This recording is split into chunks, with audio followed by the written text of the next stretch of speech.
आपको मालूम है कि पिछले वर्ष 2011 में इसी तरह के शीतकालीन सत्र के दौरान सरकार ने हूबहू यही निर्णय लिया था।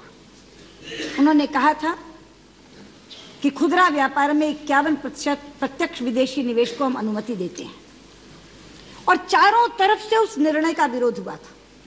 जब मैं कहती हूं चारों तरफ से, तो वाकई चारों तरफ से सरकार के घटक दलों से विरोध हुआ था।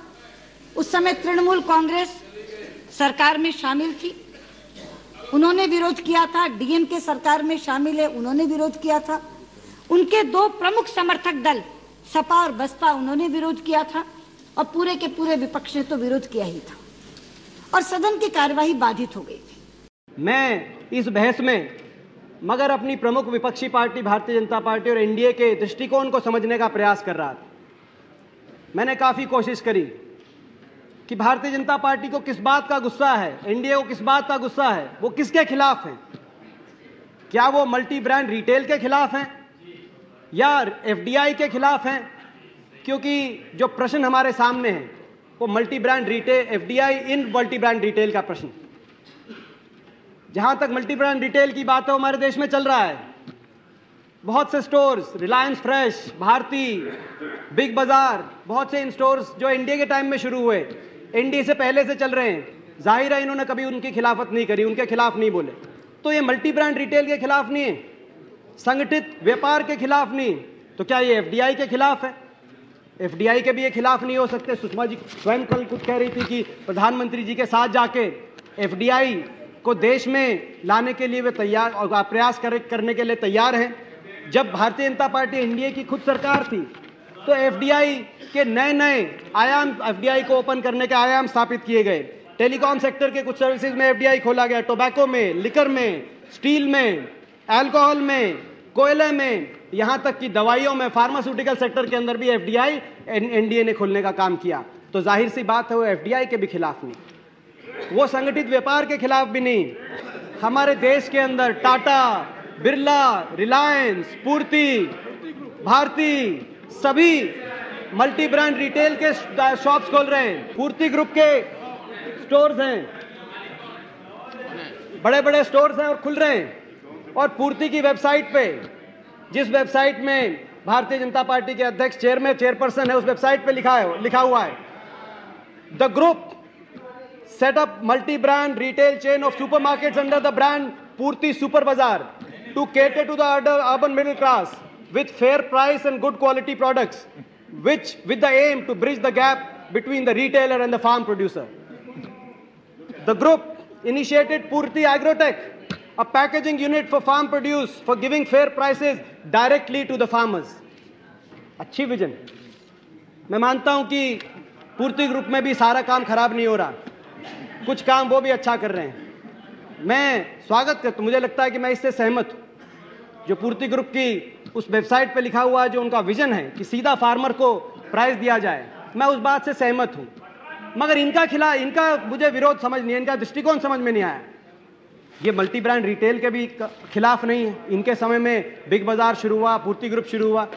ये एफडीआई के भी खिलाफ नहीं। किसके खिलाफ है? कांग्रेस पार्टी के खिलाफ है, यूपीए के खिलाफ है, और किसी के खिलाफ नहीं, मुझे ऐसा लगता है। मैं अपने गृहनगर की बात करती हूँ। मैं अंबाला छावनी से आती हूँ। वहां जाकर देखिए हमारे बाजारों के नाम क्या हैं। बजाजा बाजार, सर्राफा बाजार, कसेरा बाजार, हलवाई बाजार, कबाड़ी बाजार, सौदागर बाजार। नाम से पता चलता है। आपको कपड़ा खरीदना है, बजाजा बाजार में जाइए, एक साथ आपको 20 दुकानें मिलेंगी। बर्तन खरीदने हैं, कसेरा बाजार में जाइए, एक साथ 50 दुकानें मिलेंगी। लेकिन जब आप इस तरह का एक अधिकारी बाजार खड़ा कर देते हैं जहां किसी तरह की कोई गुंजाइश नहीं रहती, तो वो कभी भी उपभोक्ता के हित में नहीं होता। Competition is always in the interest of consumers, monopoly is not. Sushma ji ने अंबाला का जिक्र किया। अंबाला में 10-15 ऐसे स्टोर मैं सुषमा जी को बताना चाहता हूं। हमें खुशी होती है जब आप अंबाला की बात करते हैं, आप अंबाला से आते हैं, हम सम्मान करते हैं उस बात। रिलायंस फ्रेश के अंबाला कैंट में और अंबाला सिटी के अंदर स्टोर खुल चुके हैं, और उनके साथ किराना के स्टोर भी हैं, और उन स्टोर को खोलने वाले भी वही व्यापारी हैं किराना के स्टोर भी चल रहे हैं, बढ़ रहे हैं, रिलायंस का स्टोर भी बढ़ रहा है, इजी डे का भी स्टोर अंबाला के अंदर है, बिग बाजार का भी, वी मार्ट का भी। अंबाला, केवल अंबाला के अंदर तकरीबन 15 ऐसे स्टोर खुल चुके हैं। सुषमा जी अंबाला की बात तो करती है, मुझे लगता है, मगर अंबाला गए उन्हें काफी देर हो गई, काफी दिनों से अंबाला नहीं गई। अंबाला में क्या बदलाव हुआ आपने देखा नहीं। रक्षाबंधन पे जाती हूँ, ऐसा मत कहो कि नहीं गई, पता कुछ है नहीं, बेवजह कुछ भी बोल दिया। चलिए, और भैया तू जो रक्षाबंधन पे अंबाला जाती हूँ, मुझे इस बात का मैं माफी मांगता हूँ, मैं माफी मांगता हूँ। मुझे खुशी है कि कम से कम साल में एक बार आप अंबाला हो ही आते हो, इस बात की मुझे खुशी है। आज पूरे देश में मैकडॉनल्ड की चेन खुली हुई है। वो फ्राइज बनाते हैं, आलू की फ्राइज। कितना आलू वो भारतीय किसान से लेते हैं, जरा कभी पता करिए। वो कहते हैं हमारी फ्राइज का साइज बड़ा है, आपका आलू छोटा है। भारतीय किसान, ये बैठे आगरा के सांसद राम सिंह कथीरिया जी, आगरा का किसान जो आलू उत्पादक किसान है, सबसे ज्यादा आलू पैदा करता है, अपने आलू को सड़क पर गिरने के लिए मजबूर होता है, लेकिन मैकडॉनल्ड उनसे आलू खरीदता नहीं है। कहां से आता है आलू? शिपमेंट की शिपमेंट आती है। अध्यक्ष जी, अध्यक्ष जी, एक मिनट। अध्यक्ष जी, जहाज के जहाज भरकर आते हैं आलू के, शिपमेंट्स आते हैं विदेशों से, जहाज के जहाज भरकर आते हैं और उनकी फ्राइज बनाते हैं वो, क्योंकि वो कहते हैं कि हमारी फ्राइज का स्टैंडर्ड बड़ा है, आपका आलू छोटा है। आपने मैकडॉनल्ड्स का नाम लिया, आपने किसान की बात करी, आपने मैकडॉनल्ड्स का नाम लिया और कहा कि मैकडॉनल्ड्स जो अपना आलू है पता नहीं अमेरिका से ला रहा है, जहाज आ रहे हैं। पेप्सिको अपना आलू टमाटर पता नहीं कहां से बाहर से ला रहा है, जहाज आ रहे हैं। हमने पता किया कि भाई मैकडॉनल्ड्स आलू कहां से ला रहा है। पता चला कि मैकडॉनल्ड्स आलू अपने गुजरात के किसानों से ला रहा है, गुजरात से आ रहा है। सबसे ज्यादा मैकडॉनल्ड्स के स्टोर कहां है इस देश में? पता चला सबसे ज्यादा मैकडॉनल्ड्स के स्टोर गुजरात के अंदर। मैकडॉनल्ड भी घबरा गया आपकी भाषा, आपकी कल की भाषा सुन के। मैकडॉनल्ड की रात को एक प्रेस स्टेटमेंट आई कि हम सारे आलू देश से लेते हैं, हम गुजरात का किसान हमारा आलू पैदा करता है। मगर जैसे ही जैसे ही आलू जमीन से उबल को बाहर निकलता है तो बीजेपी उसको अमेरिका का आलू बता देती है। मैकडॉनल्ड की स्टेटमेंट आई। मैं कहना चाहता हूं मैकडॉनल्ड वालों, घबराने की जरूरत नहीं है, मैं घबराने की जरूरत नहीं है। अगर आपको ऐसा लगता है कि गुजरात में जो आपका मान सम्मान नहीं हो रहा, आप हरियाणा में आ जाएं, अंबाला आ जाएं, अंबाला का किसान। आप 6 इंच और 12 इंच के आलू की बात करते हो, आपको हम 24 इंच का आलू आपको पैदा करके दे देंगे, आप यहाँ पे आ जाओ। एटीएम तो आ जाए हैं, आड़ती उस किसान का पारंपरिक एटीएम है।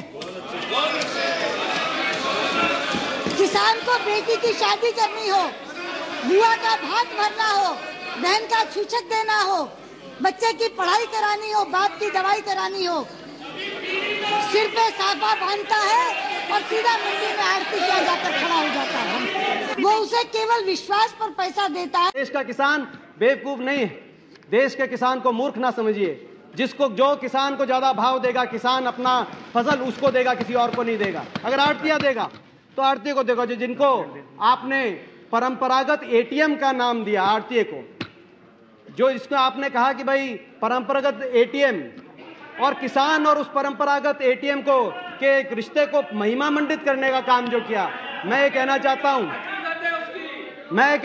हूं कि मेरे ज्ञान के चक्षु आपने खोल दिए।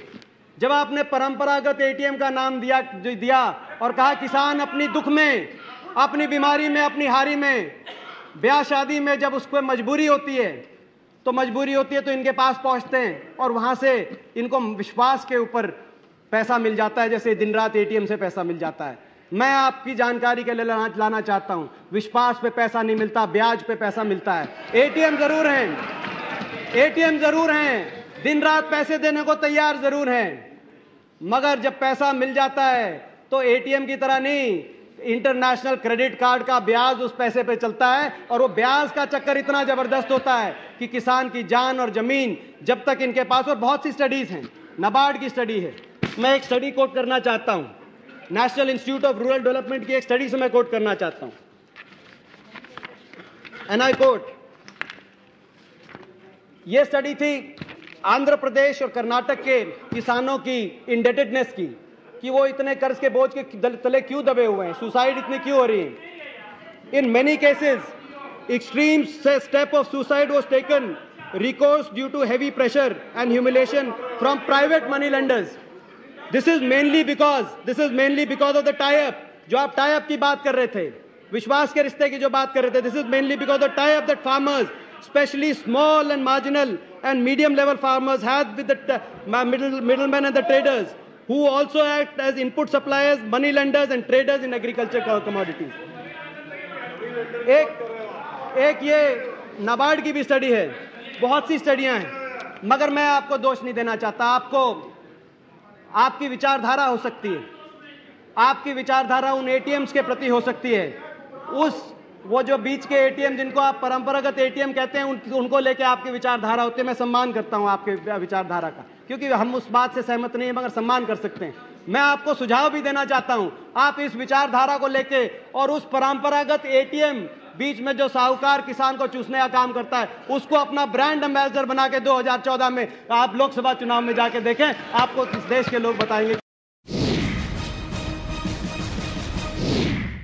प्रियरंजन दास मुंशी का कॉलिंग अटेंशन, क्या कहा था प्रियोदा ने? I would like to draw the attention of the government through you, as it is alleged that the multinational retailers through the bureaucratic circles are continuously putting pressure on the government to take an anti-national decision on allowing foreign direct investment in the retail trade. This will perhaps destroy the entire prospect of the retail trade in the country.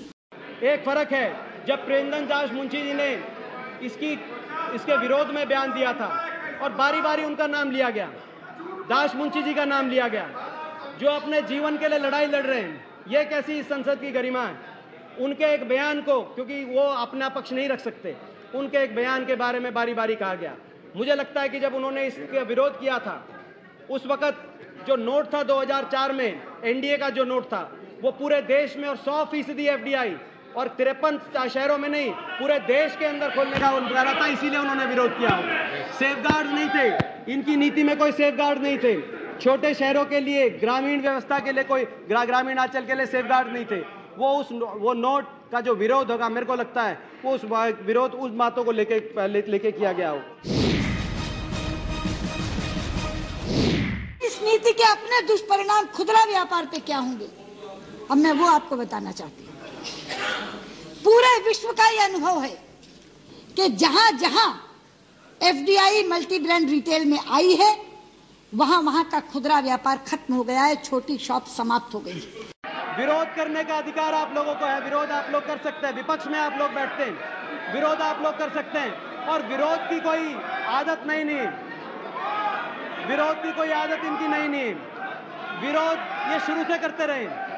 अभी जैन जी कह रहे थे, जैन चौधरी जी कह रहे थे कि जब भाखड़ा का डैम बना था, नेहरू जी ने जब भाखड़ा का डैम बनाया था भारत के लिए, उस वक्त भी विरोध हुआ था। उस वक्त मेरे दादाजी जॉइंट पंजाब के इरिगेशन और सिंचाई मंत्री थे। उस वक्त विपक्षी पार्टियों ने एक प्रचार किया था कि भाखड़ा का अगर डैम बन जाएगा तो सारी बिजली पानी में से कांग्रेसी निकाल लेंगे। कांग्रेसी क्या करेंगे? सारी बिजली निकाल लेंगे पानी में से, और जो थोथा पानी जो आएगा वो हरियाणा पंजाब को बंजर कर देगा। वही भाखड़ा का डैम है नेहरू जी का, जिसकी वजह से आज हरियाणा और पंजाब पूरे देश का भूख भरने का काम करते हैं, वही भाखड़ा का डैम। जब कंप्यूटर्स की बात आई थी, राजीव गांधी जी जब कंप्यूटर्स लेके आए थे, यही लोग थे, इन्होंने कहा था कंप्यूटर्स आ गए तो सारा काम कंप्यूटर करेंगे, बेरोजगारी बढ़ जाएगी, इस देश के लिए कंप्यूटर ठीक नहीं है। आज वही कंप्यूटर्स हैं पूरे दुनिया के अंदर।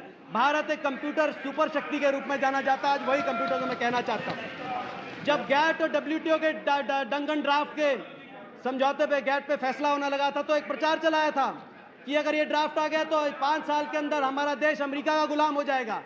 दातुन करने के लिए नींव से डंडी तोड़ते हुए भी अमेरिका से इजाजत लेनी पड़ेगी।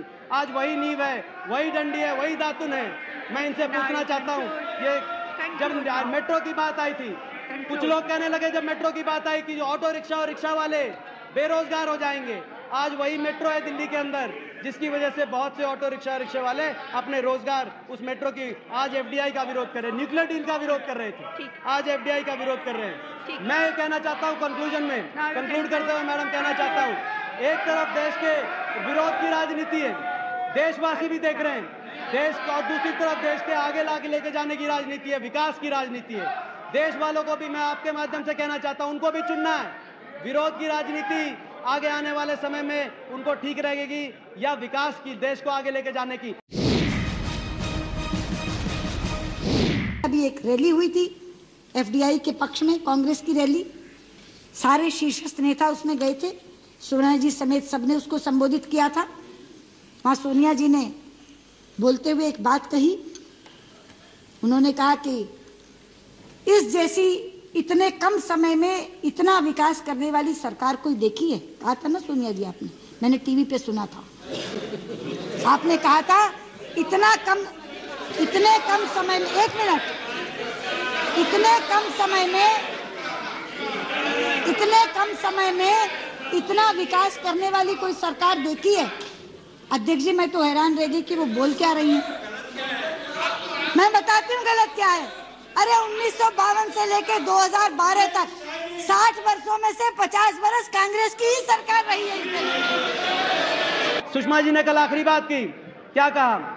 उन्होंने कहा कि भाई पिछले 60 साल में 50 साल कांग्रेस पार्टी की सरकार रही है। पिछले 60 साल में आपने कहा 50 साल कांग्रेस पार्टी की सरकार रही है। मुझे लगता है कि आप लोग भी सोचो क्या कारण है कांग्रेस पार्टी की सरकार अपने आप हमारी इच्छा से नहीं रही है, कांग्रेस पार्टी की देश के लोगों की इच्छा से रही है। क्या कारण है कि देश के लोग बारी बारी कांग्रेस पार्टी में अपना विश्वास व्यक्त करते हैं? और मैं आज भी कहना चाह रहा हूं, आप अपनी विरोध की राजनीति को ऐसे आगे चलाओगे तो 2014 में भी देश के लोग एक बार फिर कांग्रेस पार्टी में अपना विश्वास व्यक्त करेंगे।